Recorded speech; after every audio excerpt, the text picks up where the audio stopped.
एक तरफ तो यार बाहुबली, एवेंजर्स, इस तरह की मूवीज बन रही है, दूसरी तरफ जो लाइफ के लिए इतना इंपॉर्टेंट चीज़ है एजुकेशन, उसमें कोई सोच नहीं इस तरह में। तो मेरे को बहुत गुस्सा भी आता था यार, कुछ तो इसमें करना है। और पापा को क्या है, एक चीज़ शुरू से एक चीज़ बहुत सताती थी कि कोटा में क्या हो रहा था कि लाखों बच्चे आते हैं अपने सपनों को पूरा करने की आस लेकर, लेकिन उस सिटी में क्या हुआ कि जो फीस हजारों से चालू हुई थी ना, वो लाखों की तरफ पहुंचा। ऊपर से रहने खाने का किराया, देश के 5% लोग ही इसको अफोर्ड कर सकते हैं इस चीज़ को। बाकी लोग क्या है, कोई कर्जा लेके आ रहा है, जमीन बेच के आ रहा है, कोई अपनी वाइफ के गहने गिरवी रख के आ रहा है, मतलब तो पर यार पढ़ाने का पैशन था तो।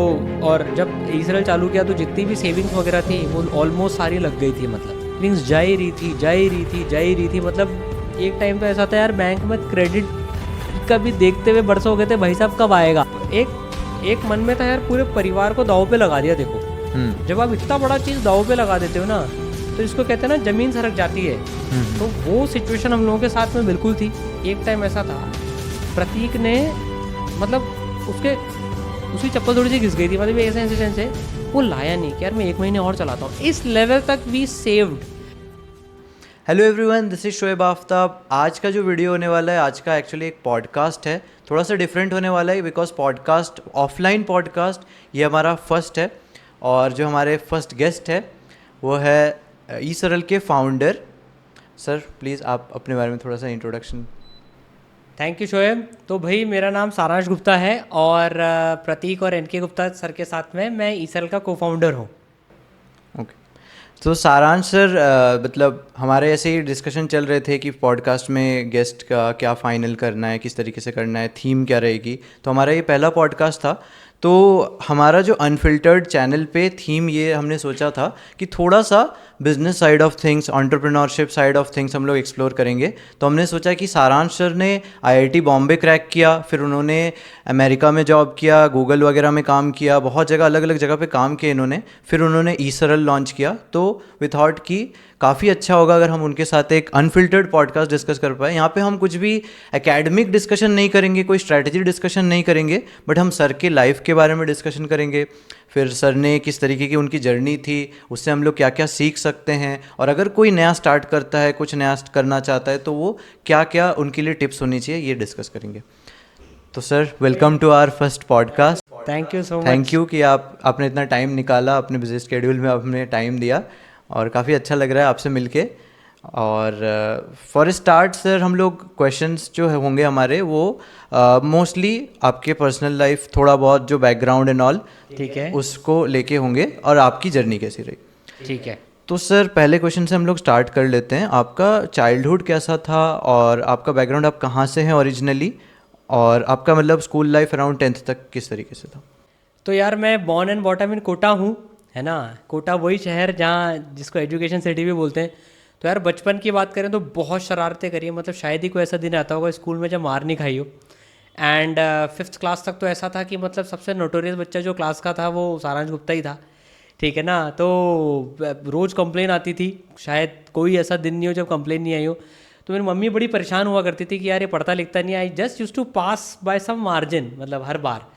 And I use to like take money कि यार मैं कभी पापा से पैसे ले लेता था ज़बरदस्ती ऐसे चीज़ खरीदने के लिए, यार बचपन में होते शौक ऐसे। तो मेरी मम्मी ने ना एक दिन परेशान होकर नाना जी को बोला मेरे कि यार ये ना इतनी बदमाशी करता है और पढ़ता लिखता बिल्कुल भी नहीं है। तो मेरे नाना जी ने मेरे को एक दिन पास बैठा के बोला, यार देख तू है ना, I use to steal 10 rupees also sometimes, कि यार पढ़े हुए हैं कहीं पर घर में, बाजार से जाके चीज़ ले आए। तो मेरे नाना जी ने एक चीज़ बोली, यार देख तू इतनी डांट सुनता है रोज़ और ये करता है, तो यार मैं एक प्रपोजल देता हूँ तेरे को कि मैं तेरे को है ना 1,000 रुपये दूंगा अगर तू पढ़ने लग जाएगा तो। मतलब वो ब्राइबरी वाला सिस्टम है ना उन्होंने, वो इंसेंटिव वाला सिस्टम उन्होंने। तो मैंने कहा यार अब दिमाग कैसे चलता है कि यार आप 1,000 रुपये दोगे, मम्मी रख लेगी, वो तो मेरे क्या काम आएंगे, लॉजिकली सोचा। उन्होंने कहा नहीं यार, उन्होंने क्या लॉजिक दिया, मैं 10-10 के नोट में दूंगा और मम्मी को दूंगा और तेरे को देगी रोज़ वो। आई लिटरली थॉट कि यार रोज़ रोज़ की झिझक मारी से बढ़िया एक बार पढ़ लेते हैं, टेंशन ख़त्म है, फिर जो खरीदना है मस्त एकदम खरीद के लाएंगे।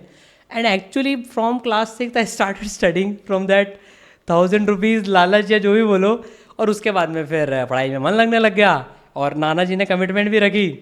फिर खुद से पढ़ाई करते थे। 9th-10th हुई, 9th-10th में स्कूल चेंज हुआ।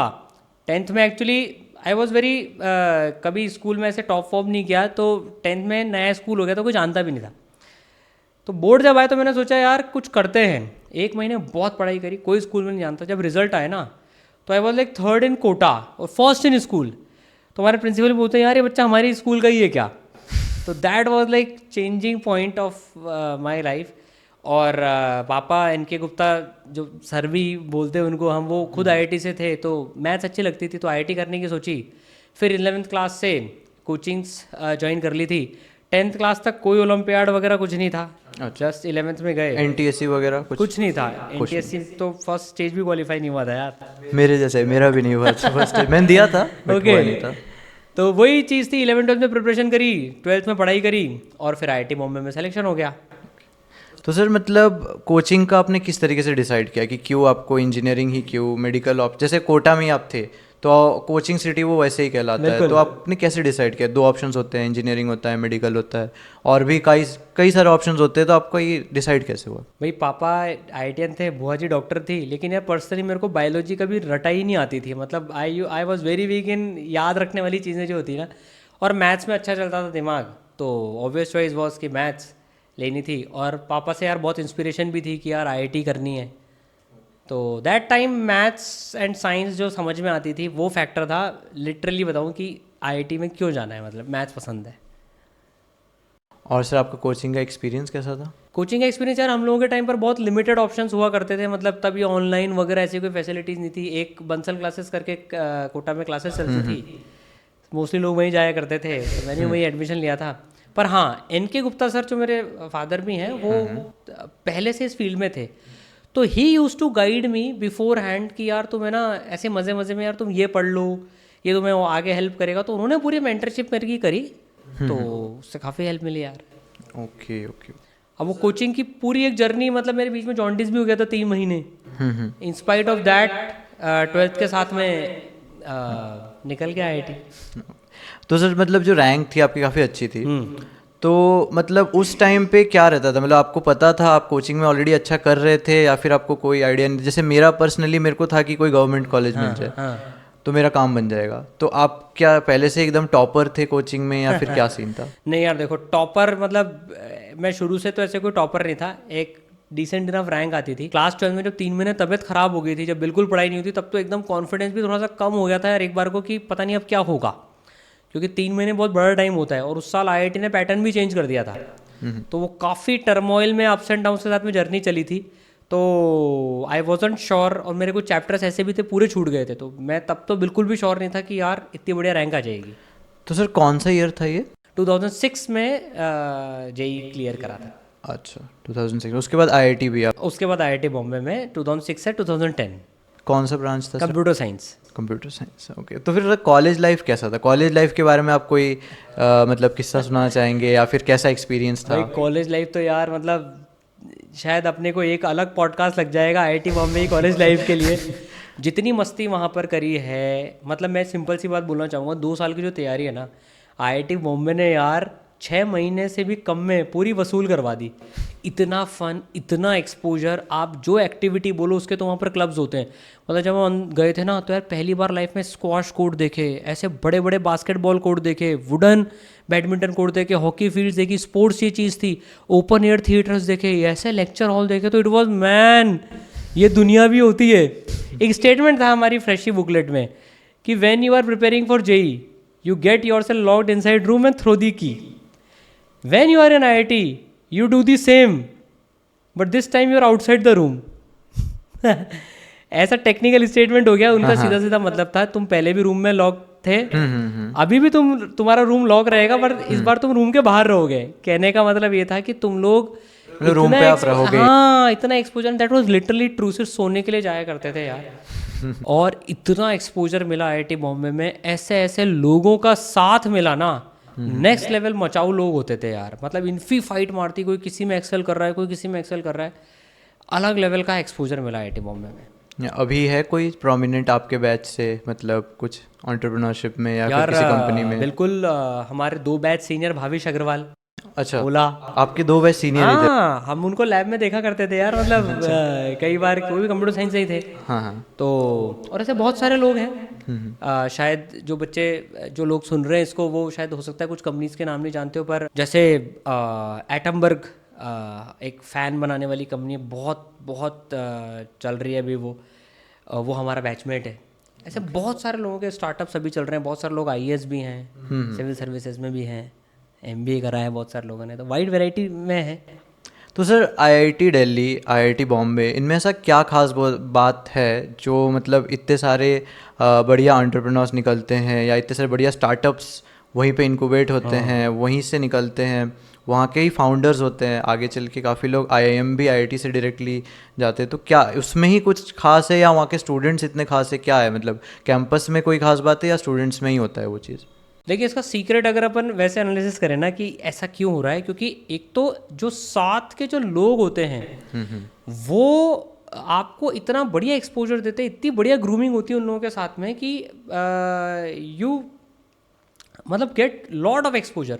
दूसरी एक क्या बात होती है, जब आप आईआईटी से कर लेते हैं ना, बहुत फ्रैंकली बता रहा हूँ, तो एक कॉन्फिडेंस लेवल होता है कि यार I can try something new, मैं कुछ कर सकता हूँ अच्छा, तो भाई खोने के लिए कुछ भी नहीं है, I can try something new. ऐसी जो सोच होती है ना कि एक बेसिक्स मतलब नीड्स सेटिस्फाई होती हैं, फिर समाज के लिए सोचना या कोई एक नेक्स्ट लेवल की चीज़ के लिए सोचना, वो ट्राई कर लेते हैं। एग्जैक्टली। रैगिंग होती है क्या? ये अनफिल्टर्ड है ना ये पूरा। Exactly. देखो फर्स्ट ईयर में कुछ नहीं होता क्योंकि फर्स्ट ईयर के हॉस्टल्स वगैरह अलग होते हैं, लेकिन सेकेंड ईयर में और आजकल तो पहले डिसेंट इनफ होती थी मतलब, और वो भी इसलिए कि यार सीनियर जूनियर्स का इंटरेक्शन बढ़े। आजकल मतलब बहुत माइल्ड हो गई है और मतलब रैगिंग वर्ड नहीं बोलना चाहिए, बहुत कम होती है, इंट्रोडक्शन वगैरह हंसी मजाक वगैरह वो सब चलती है जो कि बहुत नेसेसरी है, इंटरेक्शन जिसको कहते हैं। लेकिन हम लोगों के टाइम पर कुछ हॉस्टल के विंग्स ऐसी होती थी जो कि ऐसे माने जाते थे कि यार भाई इस विंग में पहुंच गए तो पूरा रगड़ के छोड़ेंगे, खतरनाक है ये।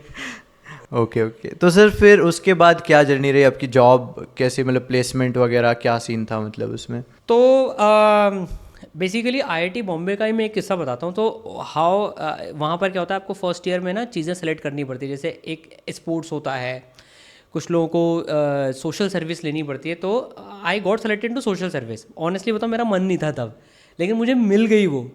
लेकिन जो मुझे वहाँ पर एक अलग समाज को देखने का एक्सपोजर मिला ना, जैसे हम लोगों के पास में स्लम एरिया था, हम लोगों का फर्स्ट ईयर में ऐसे होता था कि यार उनके कुछ बच्चे आते थे, हम उनसे इंटरेक्ट करते थे। पर जब मैं पहली बार मतलब मैं एडमिट करता हूँ इस चीज़ को, मतलब जब मैं पहली बार फूले नगर उसका नाम है, वहाँ जब मैं उस स्लम एरिया में गया था, मेरा उस दिन ऐसा मन में मतलब मैं शॉक भी था प्लस इतना दुख मन में आ गया था यार कि एक ऐसी दुनिया भी है जहाँ पर कि एक एक कमरे में लोग पूरे अपना घर व्यतीत कर रहे हैं।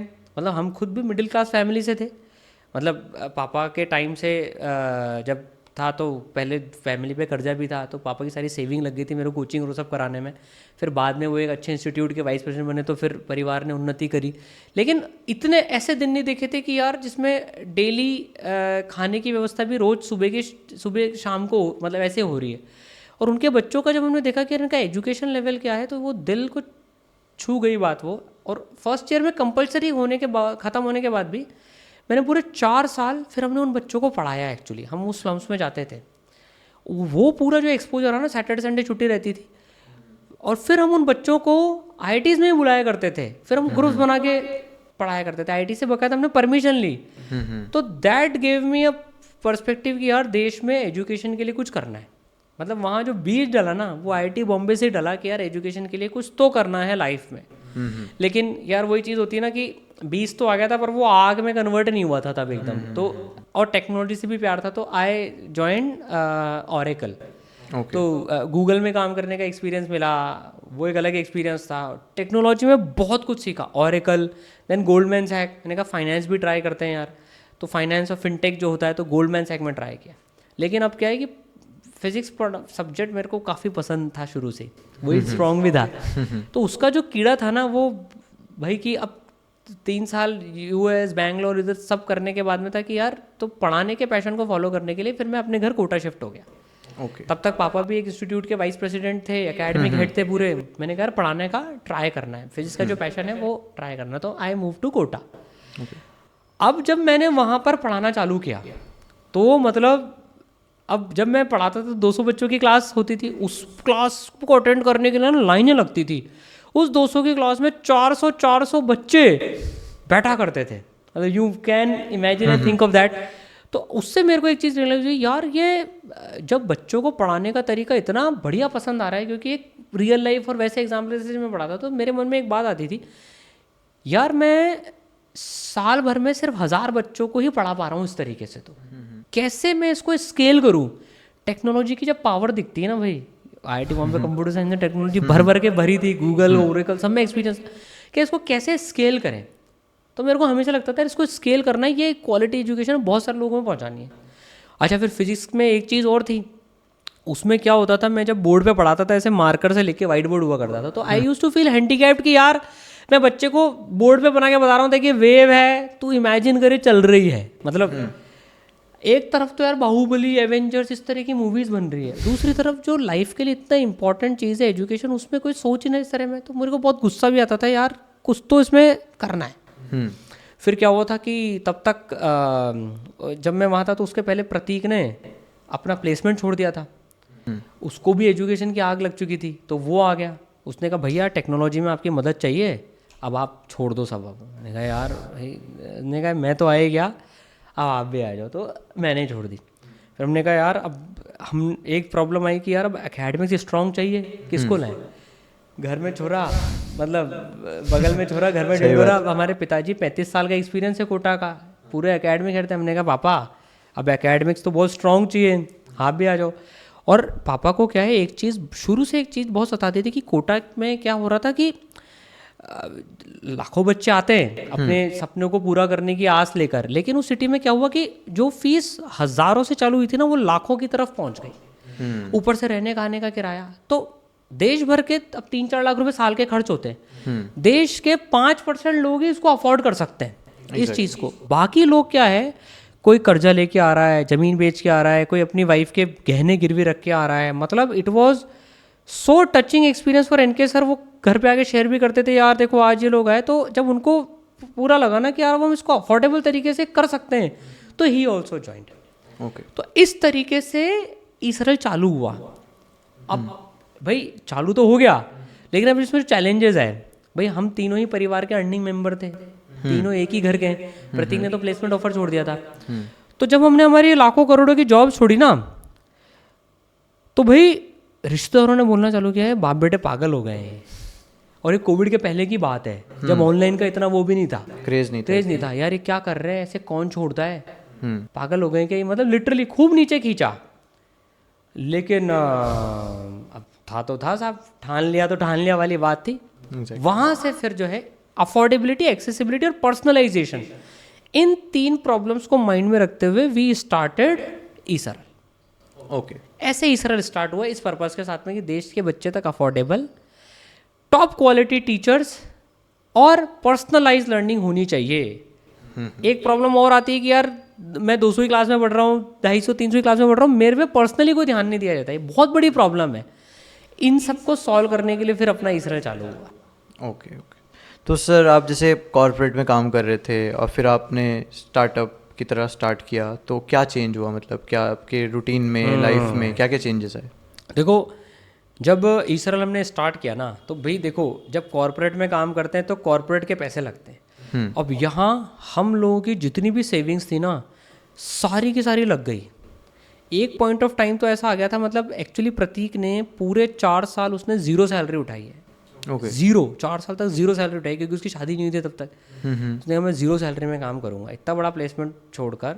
तो एक मन में था यार पूरे परिवार को दाव पे लगा दिया। देखो जब आप इतना बड़ा चीज़ दाव पे लगा देते हो ना, तो इसको कहते हैं ना जमीन सरक जाती है। तो वो सिचुएशन हम लोगों के साथ में बिल्कुल थी, और वो भी बिना फंडिंग के। अब शायद ईसरल इंडिया में शायद इतने बड़े लेवल पे इकलौता बच गया जो कि शायद बूटस्ट्रैप्ड है अभी भी। तो मेजर एक चेंज था कि एक तो बहुत हाई क्वालिटी विजुअलाइजेशन वाला कंटेंट बनाना था, तो उसके में बहुत पैसे लगते हैं एनिमेशंस बनाने में और ये सब करने में। तो that was one major challenge.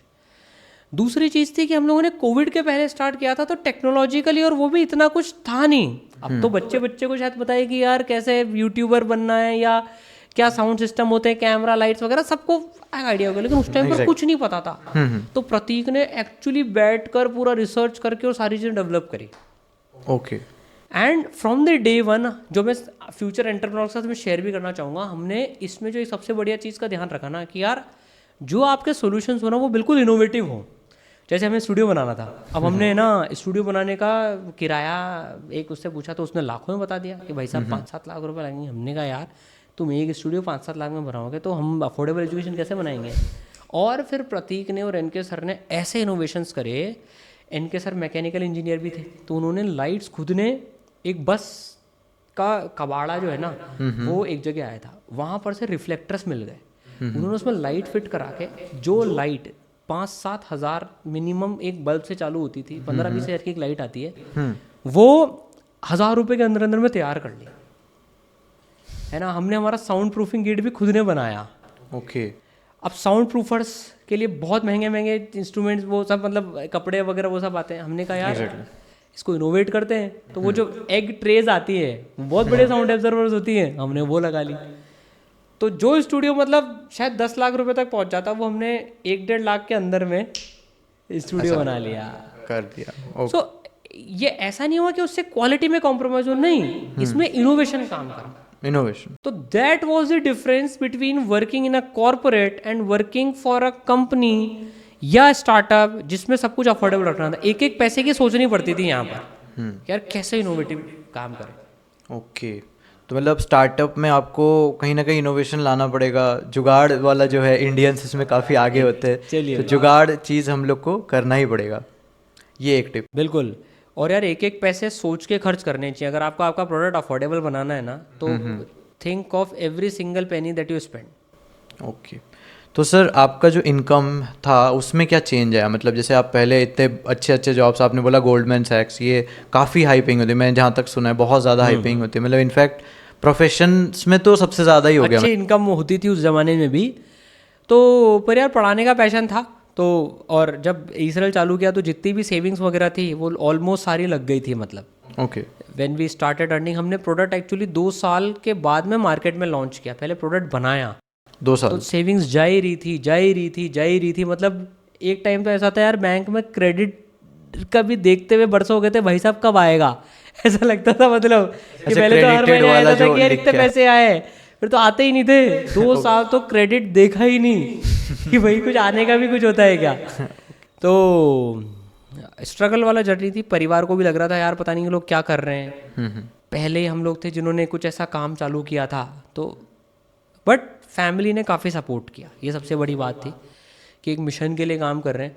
अच्छा, और इसमें क्या होता है ना, एक चीज़ और बताता हूँ, जब इतने लुक्रेटिव ऑफर्स आते हैं ना, जैसे फंडिंग के भी बहुत लुक्रेटिव ऑफर्स है। एक तरफ तो आप ऐसी ज़िंदगी बिता रहे हो जहाँ पे हमें ना एक एक पैसे के बारे में सोचते थे यार। मतलब मैं सीरियसली बता रहा हूँ, मतलब एक टाइम ऐसा था, प्रतीक ने मतलब उसकी चप्पल थोड़ी सी घिस गई थी, मतलब ऐसे इंसिडेंट से वो लाया नहीं कि यार मैं 1 महीने और चलाता हूँ, इस लेवल तक वी सेव्ड। तब कोई आदमी आके कहता ना लो भाई इतने करोड़ों की फंडिंग लो, उस समय मना करना, जब एक तरफ ऐसे हालात हैं और उस समय मना करना, वो I think one of the very good decision that we made.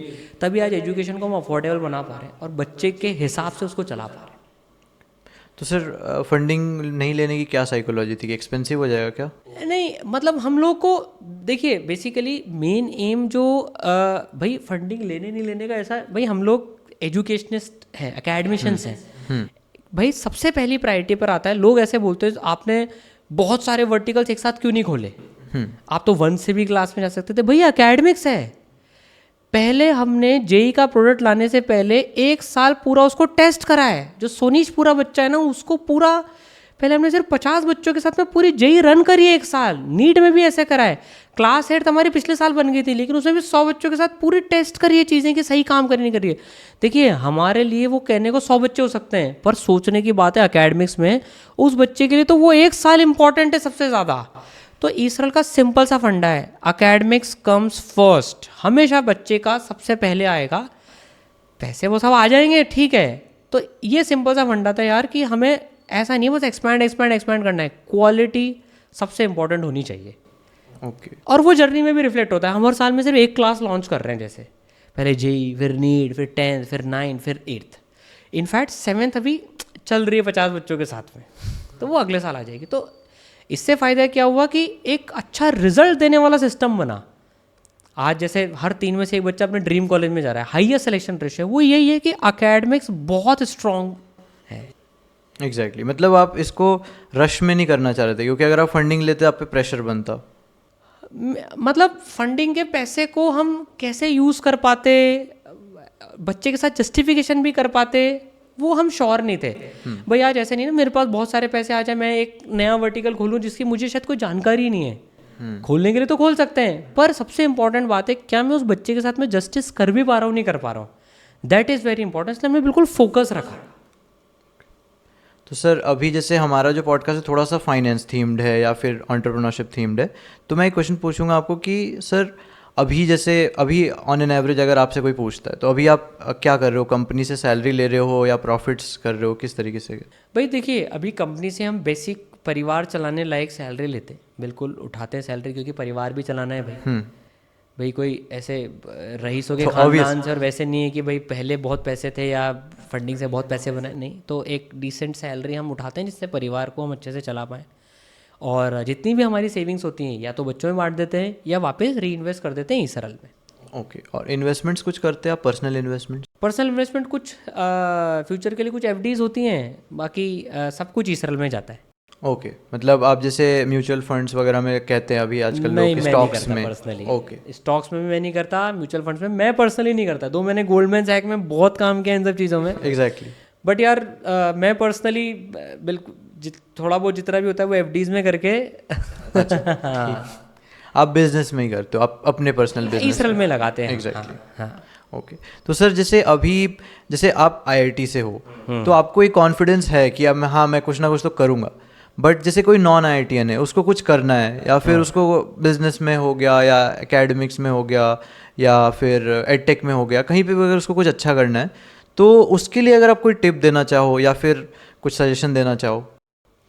देखो डिग्री के बल पर आप अगर कोई काम करना चाहते हो ना, मतलब तो वो एक लेवल के बाद में चलेगा भी नहीं। आपकी सबसे इंपॉर्टेंट चीज़ है उसमें आपकी मेहनत कितनी है, आप में उसका पैशन कितना है, आप में उसमें जुनून कितना है उस काम को करने के लिए, सच्चाई कितनी है पर्पस के लिए। आईआईटी होने की डिग्री आपको हो सकता है कुछ नेटवर्क दे दे इनिशियली, नो डाउट, पर अगर कोई आईआईटी होने के बाद में मेहनत नहीं करे फॉर एग्जाम्पल, तो वो भी नहीं चलेगा। और कोई आईआईटी से नहीं हो, जस्ट मैं सबके लिए ये चीज़ बताना चाह रहा हूँ कि आज आप देश में देख लो भाई, आईआईटीज़ भी उतने प्रोग्रेस कर रहे हैं और जो आईआईटी से नहीं है वो भी उतनी प्रोग्रेस एक्चुअली में कर रहे हैं, प्रोवाइडेड उन्होंने उसके पीछे कितनी मेहनत डाली है।